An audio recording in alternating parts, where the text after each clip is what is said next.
前に予告した通りタイロットエンドを買いました。でこれがノーマルストラット用のタイロットエンドです。スーパーストラット用のタイロットエンドは生産中止になってるんですけど、ノーマルストラット用のタイロットエンドまだ部品出ます。で部品番号がこちらで、こういう風にキャッスルナットと割りピンも付属しています。で1個3900円ぐらいでした。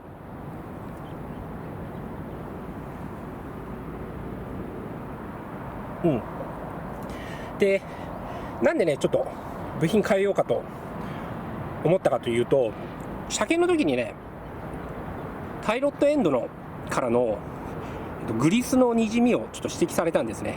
でそれでちょっとねもう一層級に変えた方がいいなという判断した次第です。ちょっとねどういう感じになってるかお見せします。グリス漏れのタイロットエンドお見せします。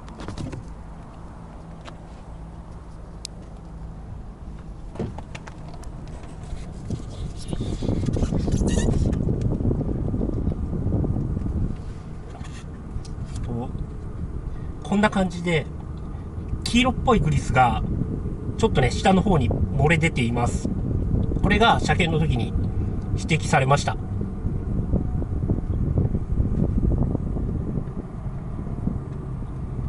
どっちにしろ多分ね交換しないと次の車検は通らないと思います。こんな感じです。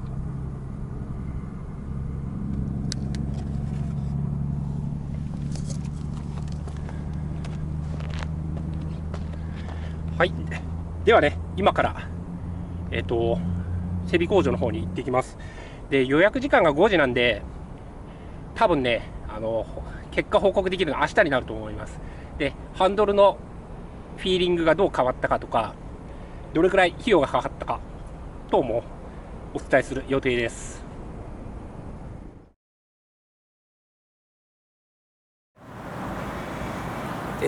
昨日ね作業が終わったのは夜の7時ぐらいでした。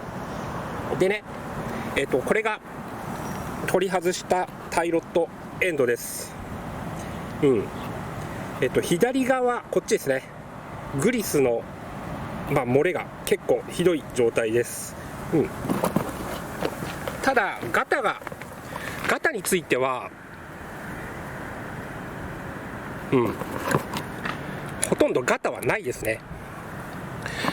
だからこの AE111 のマックファーソンストラット用のタイロットエンド意外と耐久性が高いと思います。このタイロットエンドブーツの交換だけでも良かったのかもしれないですね。でも結局これ取り外さないといけないんで、自分はねやっぱり新品に交換して正解だったと思います。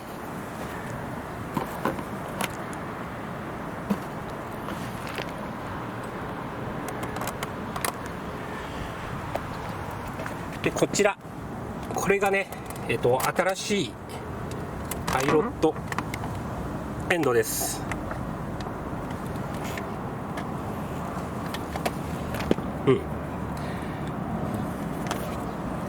当たり前なんですけどピカピカになってます。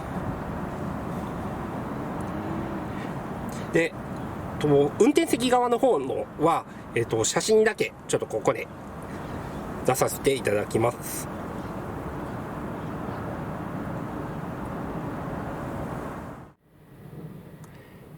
費用の方を発表します。一番最初にディーラーで見積もりを取りました。でディーラーの見積もりだと部品込みでだいたい5万2000円でした。部品なしで4万4000円ぐらいで、これにはハンドル調整、ハンドルのセンター出しは入ってるんですけど、ディーラーはアライメント調整はできないとのことでした。でおまけに作業開始日が、最短で1ヶ月半以上先、5月の中旬以降って言われました。でちょっと高いなと思いつつも、平野タイヤでも見積もりを取ってみると、で、平野タイヤの見積もりは、工賃、左右のタイロット交換は6600円でした。で、これに、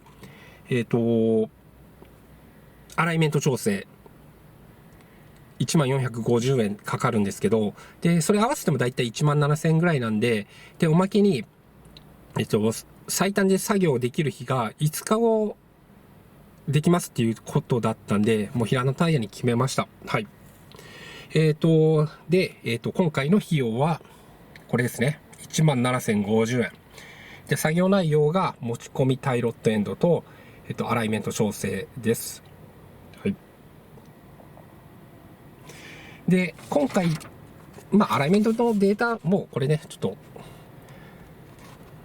あんま変わってないんで、もう紹介しないんですけど、なぜか、フロントの塔だけが、なんかちょっとずれてたみたいで、で、これをきれいにした感じです。前と、基本的なデータは前と同じです。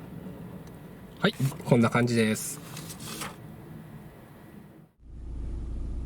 タイロットエンド交換した感想なんですけど、ほとんど変わってないです。